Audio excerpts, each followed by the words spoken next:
Les causes d'infertilité sont réparties de la manière suivante.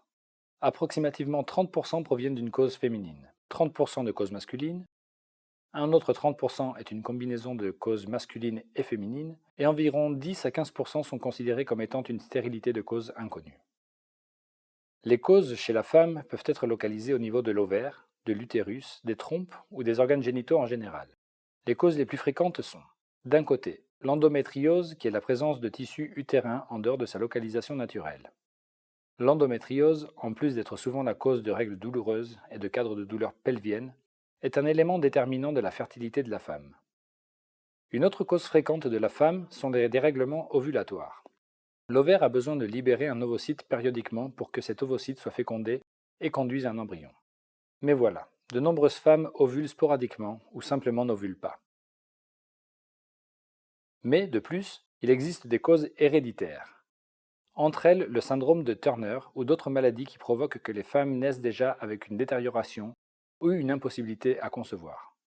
Et nous ne pouvons pas laisser de côté les causes tubaires, les trompes, l'organe qui unit l'utérus à l'ovaire, car elles jouent un rôle indispensable dans la fécondation in vivo, et elles ont pu souffrir des lésions importantes à la suite de processus infectieux ou inflammatoires. Pour finir, il reste l'utérus. L'utérus peut aussi être le lieu où se situent les problèmes puisque c'est l'endroit où se niche l'embryon.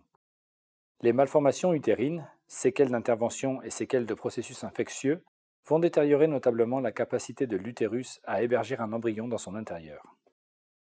Sans aucun doute, la cause la plus importante ou la plus fréquente actuellement est le retard de la maternité. Les femmes, par choix ou par imposition, retardent de plus en plus le moment d'avoir des enfants, et il faut bien savoir qu'à partir de 35 ans, il existe une réduction constante de la possibilité fertile, baisse qui est significative à partir de 40-41 ans. Un autre facteur à prendre en compte est la qualité de vie, les troubles alimentaires, l'obésité ou la maigreur extrême. La consommation de tabac ou autres produits toxiques vont affecter les possibilités reproductives que la femme a devant elle. D'où la nécessité d'avoir des habitudes de vie saines qui demeureront constantes dans la vie de la femme. Cause masculine. À la différence de la femme, chez qui il est plus facile de trouver l'origine du problème, chez l'homme c'est beaucoup plus difficile.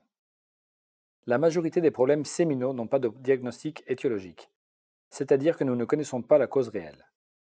Ce qui est sûr, c'est que nous assistons à une réduction aussi bien en nombre qu'en mobilité des spermatozoïdes, et par conséquent de la capacité fertile de l'homme, baisse qui a été constatée dans l'ensemble de la population. Parmi les causes connues, les maladies chromosomiques et génétiques jouent un rôle important. Il existe des pathologies dans lesquelles l'enfant naît avec des anomalies numériques ou de structure au niveau chromosomique, entraînant une production nulle de spermatozoïdes ou une production très réduite. Dans certains cas, si le problème est détecté à temps, nous pouvons congeler les spermatozoïdes avant que ne cesse totalement l'activité testiculaire. Les séquelles d'infection, d'altérations génétiques, comme par exemple la fibrose kystique ou l'enfant né avec l'absence du canal déférent, ce qui correspondrait à une vasectomie prénatale, et aussi en général l'exposition à des substances toxiques sont d'autres causes qui vont réduire la capacité fertile de l'homme. Nous allons aborder quelque chose qui est évident. Avoir des enfants se fait à deux. D'où le fait que l'interaction entre les deux membres du couple doit être fondamentale, de sorte que dans un couple où l'un des conjoints aurait une capacité de génération de bébés élevée et l'autre une sous-fertilité, il puisse y avoir une compensation. Pour finir, les études de fertilité ne découvrent pas toujours la cause du problème. Nous n'avons pas réellement d'informations globales reprises dans une étude basique, d'où le fait que, parfois, la fécondation in vitro ou les techniques de laboratoire nous permettent de découvrir l'origine du problème. Ces patients sont englobés sous l'épigraphe stérilité de cause inconnue.